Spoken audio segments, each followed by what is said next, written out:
Bapak orang Indonesia, tolong jangan kasih mati saya di sini. Tolong selamatkan saya, Bapak. Gadis belia yang masih berumur belasan dan sudah 3 tahun mendekam di penjara negara bagian Kelantan Malaysia itu dengan wajah ketakutan memohon kepada Pak Prabowo Subianto. Gadis belia itu bernama Wilfrieda Soik, seorang gadis muda asal NTT yang jadi korban perdagangan manusia karena diberangkatkan dan jadi pembantu rumah tangga di Malaysia, padahal belum cukup umur.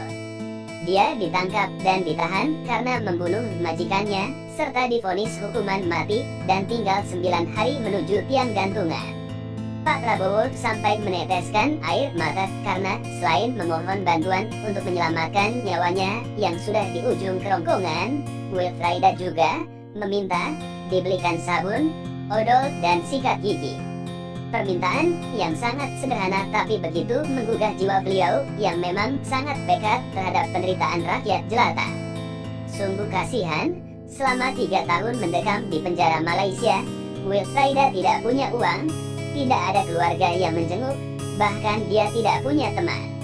Pengacara yang disediakan oleh pemerintah Malaysia hanya bisa berjumpa dengan Wilfrieda di ruang sidang. Anak gadis asal Indonesia ini benar-benar sendirian, tinggal menunggu hitungan hari akan menjadi daftar korban TKW Indonesia selanjutnya yang dihukum gantung di negeri orang.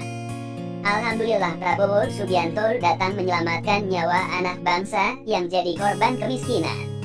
Apakah Pak Prabowo menjadikan hal itu sebagai bahan pencitraan? Tidak. Utusan pastor dan gereja Katolik yang sudah kemana-mana memohon bantuan termasuk kepada Bapak Presiden untuk menyelamatkan nyawa Wilfrieda, saat itu hanya menemukan jalan buntu. Akhirnya utusan itu dibawa oleh seseorang yang mengenal Pak Prabowo. Pak Prabowo yang mendengar kisah pilu anak bangsanya itu langsung bertindak cepat. Karena jaringan persahabatan internasional Pak Prabowo yang sangat luas termasuk di Malaysia, beliau langsung bisa berkoordinasi dengan para pejabat tinggi dan penasehat hukum di Malaysia. Besoknya langsung beliau kontak Pak Hashim, adiknya. Pinjam pesawat dan langsung terbang ke Malaysia.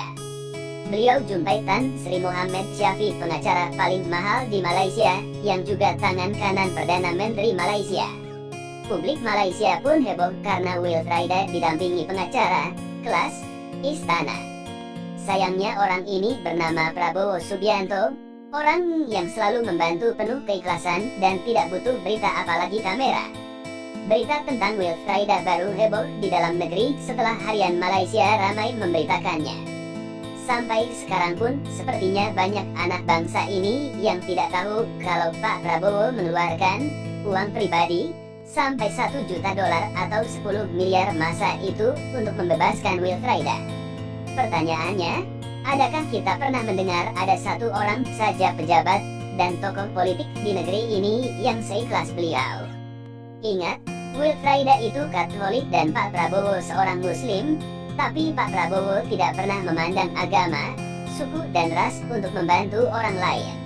Pak Prabowo itu darah, daging dan tulang-tulang di tubuhnya itu disusun dari kepingan nasionalisme dan kecintaan tanpa pamrih terhadap negeri ini dan rakyatnya.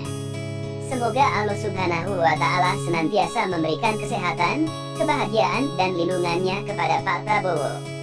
Gus Dur pernah berkata, orang yang paling ikhlas untuk negara itu Prabowo.